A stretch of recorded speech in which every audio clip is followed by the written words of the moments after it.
శ్రోతలందరికీ నమస్కారం అండి. రాత్రి 10 గంటలు దాటింది. క్లినిక్లో పేషెంట్లందరూ వెళ్లిపోయాక డాక్టర్ రాధాకృష్ణ ఉండే కన్సల్టింగ్ రూమ్లోకి వచ్చాడు అటెండర్ పైడిరాజు. ఇంకా పేషెంట్లెవ్వరూ లేరు సార్, చేతులు కట్టుకుని వినయంగా చెప్పాడు. అమ్మగారు రెడీ అయినా? బల్ల మీద ఉన్న బ్రీఫ్ కేస్ సర్దుకుని కుర్చీలో నుంచి లేస్తూ అడిగాడు రాధాకృష్ణ. రెడీగానే ఉన్నారు సార్, కారులో మీకోసం వెయిట్ చేస్తున్నారు చెప్పాడు. రాధాకృష్ణ కారులో భార్య మీనా పక్కన కూర్చున్నాడు. మరో 2 నిమిషాలకు క్లినిక్ షట్టర్ దింపేసి తాళం వేసి వచ్చి పైడిరాజు కూడా కారులో ఎక్కాడు. కారు బయలుదేరింది. అప్పటికి ట్రాఫిక్ బాగా తగ్గిపోవడంతో విశాలంగా ఉన్న రోడ్డు మీద కారు వేగంగా వెడుతోంది. కారులో ఏసీ ఆన్ చేయడం వల్ల బాగా చల్లగా ఉంది. పైడిరాజు ప్రాణానికి ఎంతో హాయిగా ఉంది. వాహన యోగం అంటే ఇదే కాబోలు అనుకుని తనలో తానే నవ్వుకున్నాడు. తొందరలోనే అమ్మను కూడా ఇక్కడికి తీసుకొచ్చి ఈ కారులో ఒక్కసారైనా ఎక్కించి తిప్పితే ఎంత సంతోషిస్తుందో అనుకున్నాడు. మా దగ్గర పనిచేయడం నీకెలా ఉందోయ్ దారిలో అడిగాడు రాధాకృష్ణ. ఆ ప్రశ్న వినగానే అతని వైపు ముందు కృతజ్ఞతగా చూసి తర్వాత చెప్పాడు పైడిరాజు. బాగుంది సార్, అంతకుముందు నేను హోటల్లో 10 గంటలు డ్యూటీ చేసేవాణ్ణి. ఇక్కడైతే సాయంత్రం ఒక్కపూటే కదా, పైగా తినడానికి అన్నం పెడుతున్నారు, ఉండడానికి గది ఇచ్చారు. అమ్మకి చెప్తే చాలా సంతోషిస్తుంది. మరి మీ వాళ్లకు ఫోన్ చేసి చెప్పలేకపోయావా అడిగింది మీనా. అక్కడ మాకు ఫోన్ లేదు మేడం. అయినా నేను 10వ క్లాసు పాస్ అయ్యి మా ఊరెళ్ళి మా అమ్మని నాన్నని సర్ప్రైజ్ చేయాలి. అప్పటిదాకా అసలు ఉత్తరం కూడా రాయను దృఢమైన స్వరంతో అన్నాడు పైడిరాజు. పొద్దున్న సమయాల్లో నీకు అంతా ఖాళీయే కదా, పుస్తకాలు కొనుక్కొని చదువుకో సలహా ఇస్తున్నట్లు చెప్పాడు రాధాకృష్ణ. మరో 5 నిమిషాలకు జూబ్లీ హిల్స్ లో వాళ్ళింటి ముందు కార్ ఆగింది. కారులో ఉన్న బ్రీఫ్ కేస్ తీసుకెళ్లి హాల్లో టీపాయ్ మీద పెట్టాడు పైడిరాజు. అప్పటికే డైనింగ్ టేబుల్ మీద హాట్ ప్యాక్ ప్లేట్లు అన్నీ సర్దిపెట్టి వంట మనిషి వెళ్లిపోయింది. రాధాకృష్ణ మీనా బట్టలు మార్చుకుని డైనింగ్ టేబుల్ ముందు కూర్చున్నారు. వాళ్లకు కావలసినవన్నీ సమకూర్చి తను కూడా భోజనం చేసి ఆ ఇంటి వెనుక భాగంలో ఉన్న తన గది వైపు నడిచాడు పైడిరాజు. రేపు పొద్దున 10ంటికి మనం బయటికి వెళ్ళాలి, రెడీగా ఉండు వెళ్లిపోతున్న పైడిరాజుకి వినిపించేలా చెప్పాడు రాధాకృష్ణ. మీనా గైనకాలజిస్టుగాను, రాధాకృష్ణ కార్డియాలజిస్టుగాను నగరంలోని ఓ కార్పొరేట్ ఆసుపత్రిలో పనిచేస్తున్నారు. పొద్దున్న 8ంటికి వెళ్లి సాయంత్రం 3ంటికి వస్తారు. మళ్లీ 5 నుంచి రాత్రి 10 అయ్యేదాకా ఇద్దరు క్లినిక్లో పేషెంట్లను చూస్తారు. ఇద్దరికి కన్సల్టింగ్ గదులు వేరువేరుగా ఉన్నాయి. వాళ్ల దగ్గర పైడిరాజు అటెండర్గా చేరి 5 రోజులే అయ్యింది. ఇంతకు ముందు 3 నెలల పాటు అతను సికింద్రాబాద్ స్టేషన్ దగ్గరున్న ఇరానీ హోటల్లో పనిచేశాడు. పైడిరాజుది శ్రీకాకుళం దగ్గర ఓ చిన్న పల్లెటూరు. అతని తండ్రి అప్పలకొండ ఆటో డ్రైవర్. పగలంతా టౌన్లో ఆటో నడిపి రాత్రి డ్యూటీ దిగిన తర్వాత సరాసరి సారా దుకాణానికి వెళ్లి ఆనాటి సంపాదనలో సగానికి పైగా తాగేసేవాడు. ఆ మైకంలో ఇంటికొచ్చి అయిన దానికి కానిదానికి పెళ్లాన్ని చితకబాదేవాడు. అడ్డం వచ్చే పైడిరాజుని అవతలకు తోసి పారేసేవాడు. ఒకవైపు దెబ్బలు తిన్న బాధను ఓర్చుకుంటూనే మరోవైపు కొడుకును దగ్గరకు తీసుకుని ఓదార్చేదామే. ఒరే పైడి, మీ నాయనలాగా నువ్వు ఖాకీ గుడ్డలేసుకుని ఆటో డ్రైవర్ లాగా బతకూడదురా, బాగా చదువుకుని దొరబాబులాగా ఏ గవర్నమెంట్ ఆఫీస్లోనో చేరి పెద్ద ఉద్యోగం చెయ్యాలా అంటూ ఉండేది. అతని కోసం ఆమె ఎంతో కష్టపడేది. అప్పుడప్పుడు పొలాల్లో కూలి పనికెళ్ళి అంతో ఇంతో సంపాదించుకొచ్చి దాన్ని పైడిరాజు పుస్తకాలకి బట్టలకి ఖర్చు పెట్టేది. తాను అర్ధాకలితో సరిపెట్టుకున్నా కానీ ప్రయోజనం లేకపోయింది. లెక్కల పేపర్లలో తక్కువ మార్కులు రావడంతో 10వ క్లాసు ఫెయిల్ అయ్యాడు. చదివింది చాలు కానీ నాతో కూడా ఉండి ఆటో తిప్పడం నేర్చుకో అన్నాడు తండ్రి.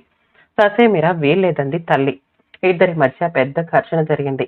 అప్పుడు కూడా తండ్రి ఆమెను కొట్టాడు. పైడిరాజుకి ఏడుపు వచ్చింది, పౌరుషము వచ్చింది. మళ్లీ ఆ పరీక్ష రాశాడు. మొదటిసారి కంటే మరిన్ని తక్కువ మార్కులు వచ్చి మళ్లీ ఫెయిల్ అయ్యాడు. తన కారణంగా తల్లి మళ్లీ తండ్రి చేతిలో దెబ్బలు తినకూడదు అనుకున్నాడు.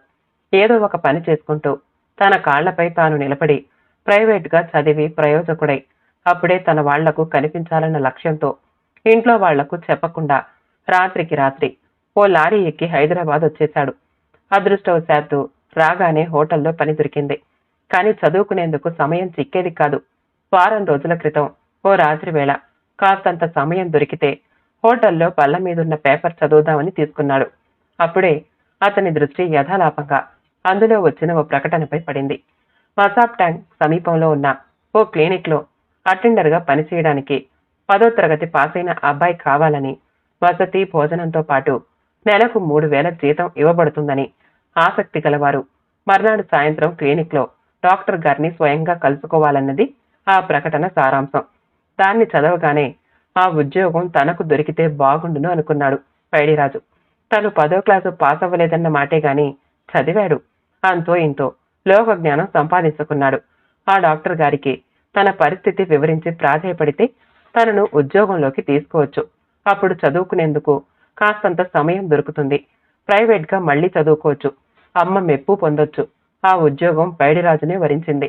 ఆ మర్నాడే క్లినిక్లో అటెండర్గా చేరిపోయాడు. అతని మకం డాక్టర్ రాధాకృష్ణ ఇంటి వెనక భాగంలో ఉన్న గదికి మారిపోయింది. ఆ రోజు ఆదివారం.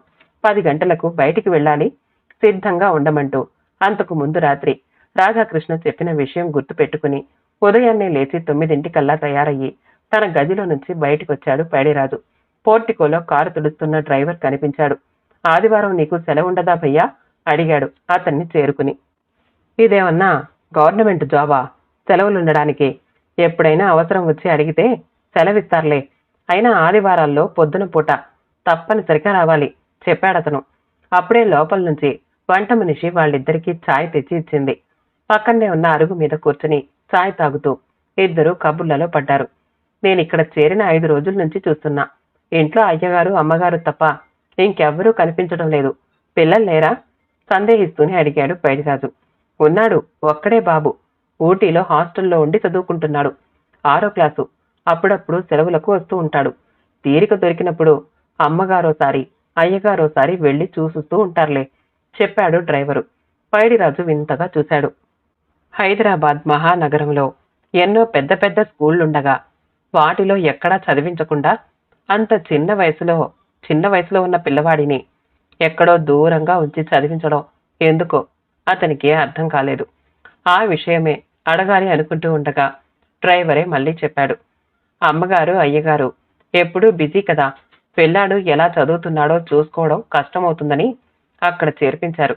అక్కడైతే అన్ని హాస్టల్ వాళ్లే సమకూరుస్తారట. క్రమశిక్షణగా ఉండడం నేర్పుతారు. చదువు చాలా బాగా చెప్తారట. చిన్నప్పుడు డాక్టర్ గారు కూడా అక్కడే చదువుకున్నారు. అతని మాటలు వింటూ పైడిరాజు ఆలోచిస్తూ ఉండిపోయాడు. ఇంజనీరింగో మెడిసినో చదివించడానికి దూరాభారాలు పంపినా అర్థం ఉంటుంది. ఎంత తీరికలేని డాక్టర్లైతే మాత్రం ఉన్న ఒక్కగానొక్క కొడుకుని, అది అంత చిన్న వయసు వాడిని కావాలని దూరం చేసుకున్నారా అనుకున్నాడు. నీకో విషయం చెప్పనా బ్రదర్? ఛాయ్ తాగడం పూర్తి చేసి గ్లాసు పక్కన పెడుతూ అన్నాడు డ్రైవరు. పైడిరాజు ఆసక్తిగా అతని వైపు చూశాడు. గొప్ప వాళ్ళింట్లో పిల్లల పెంపకం అలాగే ఉంటుంది. నా సర్వీస్లో ఇలాంటి కుటుంబాలని చాలానే చూశాను.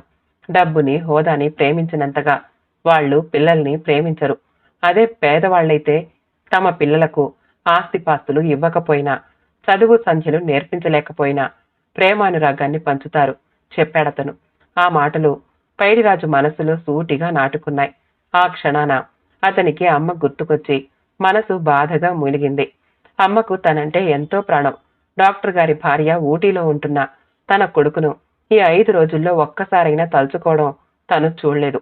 కానీ తనను మాత్రం తన తల్లి ప్రతిరోజు ప్రతి పూట తలుచుకుంటూనే ఉండాలి.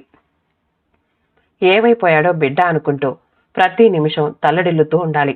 అందుకే కావచ్చు తాను మంచినీళ్లు తాగేటప్పుడు, అన్నం తినేటప్పుడు అనేక సార్లు పొలమారింది. అమ్మను గురించిన ఆలోచనలు మదిలో మెదలగానే అతని గొంతులోకి దుఃఖం పొర్లుకొచ్చింది.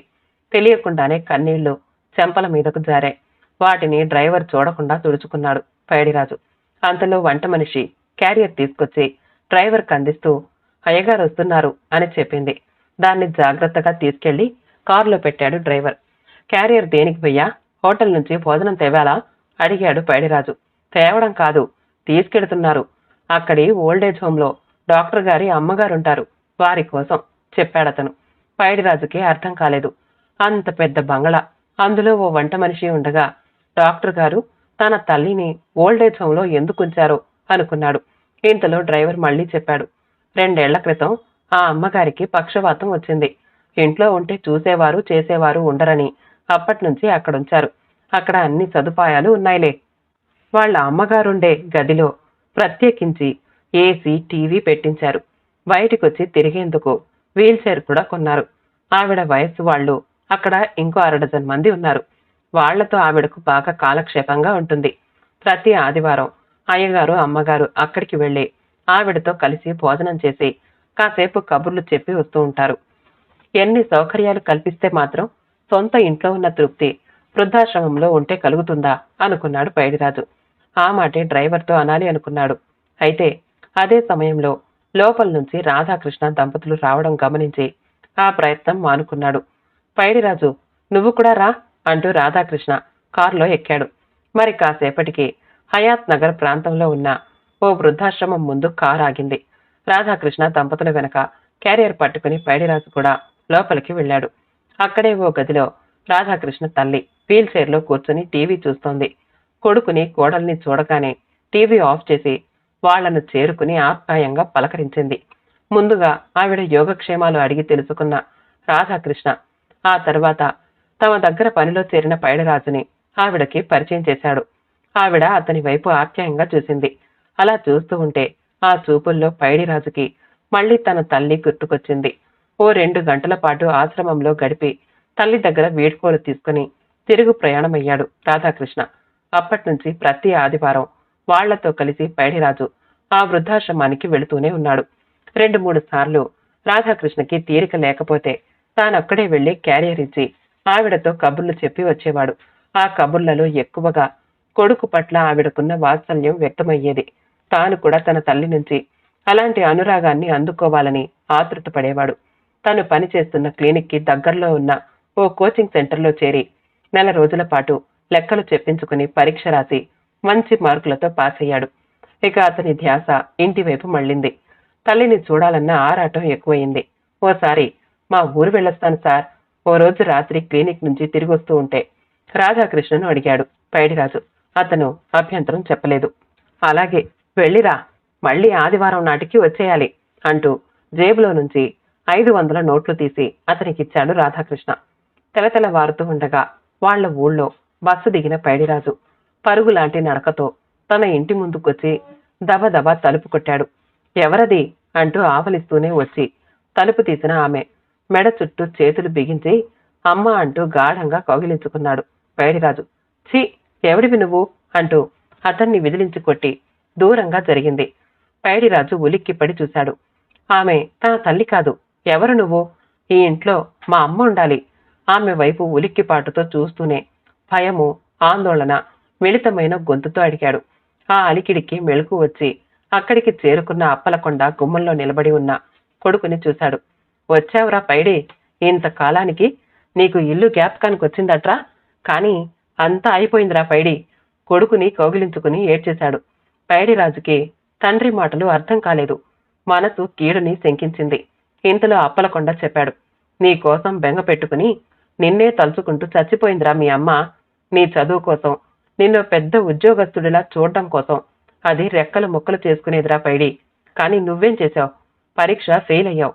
మళ్లీ చదివించవచ్చులే అనుకుందిరా. కాని నువ్వు చెప్పా పెట్టకుండా ఇల్లొదిలి పారిపోయావు. నిశ్చేష్టుడై శిలా ప్రతిమలా చూస్తూ ఉండిపోయాడు పైడిరాజు. తండ్రి ఇంకా చెప్తున్నాడు. నీ మీద దిగులుతోనే అది మంచం పట్టిందిరా. 6 నెలలు అలాగే మంచం మీద జీవోత్సవంలా కళ్లల్లో ఒత్తులు వేసుకుని ఎదురు చూసింది. నీకోసం పోలీసులు రిపోర్ట్ ఇచ్చాను, రేడియోలో చెప్పించాను, ఫోటో పేపర్లో వేయించాను. నీ జాడ ఎంతకీ తెలియలేదు. ఆత్మహత్య చేసుకున్నావేమో అనుకుని అది అల్లాడిపోయిందిరా.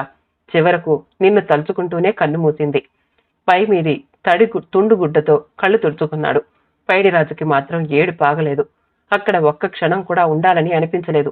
తండ్రి లోపలికి రమ్మంటున్నా వినిపించుకోకుండా గుమ్మంలో నుంచి బయటికొచ్చేశాడు. పక్కింటి వాళ్లు ఎదురయ్యి పరామర్శించారు. అతని తల్లి ఎలా చనిపోయింది మళ్లీ మళ్లీ చెప్పారు. మగాడికి ఆడదాని తోడు అవసరం కనుక ఊళ్ళో వారెవరో అప్పలకొండను ఒప్పించి ఈ మధ్యనే మళ్లీ మరో ఆడమనిషిని తెచ్చి పెళ్లి చేసినట్లు కూడా చెప్పారు. అంతలో ఆమె కూడా బయటికొచ్చింది. ఇంట్లోకి రా పైడిరాజు, నిన్ను నా కొడుకులాగా చూసుకుంటాను అంటూ అతని చేయి పట్టుకుని. కాని ఆమెలో పైడిరాజుకి అమ్మ కనిపించలేదు. ఇంకా అక్కడ ఉండలేక తిరుగు బస్సులో హైదరాబాద్ వచ్చేశాడు. ఆదివారం నాటికి తిరిగి వస్తానంటూ వెళ్లిన పైడిరాజు 2 రోజుల ముందే రావడం చూసి అప్పుడే వచ్చేశావే అని అడిగాడు రాధాకృష్ణ. మా అమ్మ అక్కడ మా అమ్మ లేదు సార్, చచ్చిపోయింది. తన్నుకొస్తున్న దుఃఖాన్ని ఆపుకునే ప్రయత్నం చేస్తూ చెప్పాడు పైడిరాజు. జరిగిన సంగతంతా తెలుసుకున్న రాధాకృష్ణ, మీ నాన్న కోసమైనా 4 రోజులుండి రావాల్సింది అన్నాడు. అమ్మ ఉంటేనే నాన్నకి గౌరవం ఉంటుంది సార్. మా అమ్మ లేని ఇల్లు ఆ ఇల్లు నాకు మా ఊరి పొలిమేరల్లో ఉన్న పాడుబడ్డ గుడిలా కనిపించింది. దేవుడి లేని గుళ్ళో పూజారి ఉండి ఏం ప్రయోజనం సార్? కన్నీళ్లతో చూస్తూ అడిగాడు పైడిరాజు. రాధాకృష్ణ విస్మయంగా చూశాడు. చిన్న వయసులో ఉన్న పైడిరాజు పెద్ద వేదాంతిలా కనిపించాడు. నేను చెప్పేది నిజం సార్. అమ్మ లేకపోతే అసలు కుటుంబం అనే మాటకు అర్థం ఉండదట. దేవుణ్ణి పూజించకపోయినా అమ్మని ప్రేమిస్తే చాలు, బోలెడు పుణ్యం వస్తుందట మా మాస్టర్ చెప్పారు. రాధాకృష్ణ అతని వైపు జాలిగా చూస్తూ వింటున్నాడు. ఇంకా మా అమ్మ లేదుగా, ఎప్పుడు మా ఊరు వెళ్ళనక్కర్లేదు. నేను చదువుకోకపోయినా నష్టం లేదు, మీ దగ్గరే ఉంటాను. మీ అమ్మగారిలో మా అమ్మను చూసుకుంటాను. 2 చేతులు జోడించి రాధాకృష్ణకు నమస్కరించాడు పైడిరాజు. మళ్ళీ ఆదివారం వచ్చేసింది.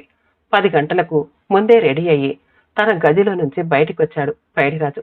అప్పటికే కారు తుడిచి రాధాకృష్ణ దంపతుల కోసం ఎదురు చూస్తున్నాడు డ్రైవరు. మరో 10 నిమిషాలకు వాళ్ళు రానే వచ్చారు. కానీ వంట మనిషి క్యారియర్ మాత్రం ఇంకా తీసుకురాలేదు. స్టార్ట్ చేయి, బయలుదేరదాం, కారెక్కి కూర్చుని డ్రైవర్కి చెప్పాడు రాధాకృష్ణ. క్యారియర్ ఇంకా రాలేదు సార్, అక్కడే నిలబడి ఉన్న పైడిరాజు అన్నాడు. ఇవాళ క్యారియర్ అవసరం లేదు, ఇదిగో ఈ ఫ్లవర్ బొకే తీసుకెళ్తున్నాం. చేతిలో ఉన్న గులాబీ పూల గుత్తిని చూపించాడు రాధాకృష్ణ. అర్థం కానట్లు చూశాడు పైడిరాజు. దీన్ని మా అమ్మకు అందించి ఇంటికి తీసుకొచ్చేస్తున్నాం పైడిరాజు. ఇక నుంచి మా అమ్మ నా గుడిలోనే ఉంటుంది. నేను పూజారినై ఆవిడ్ని సేవించుకుంటాను. అతని భుజం మీద చెయ్యి వేసి మెరిసే కళ్లతో చూస్తూ చెప్పాడు రాధాకృష్ణ. ఆ మాటలు విన్న పైడిరాజు కళ్లల్లోకి ఒక్కసారిగా నీళ్లు చిమ్మాయి. తన తల్లి మళ్లీ బతికి వస్తోంది అనుకున్నాడు. కథ సమాప్తమండి. కథ నచ్చితే మా ఛానల్ని లైక్ చేయండి, షేర్ చేయండి, సబ్స్క్రైబ్ చేసుకోండి. మళ్ళీ కలుద్దాం ఇంకో మంచి కథతో.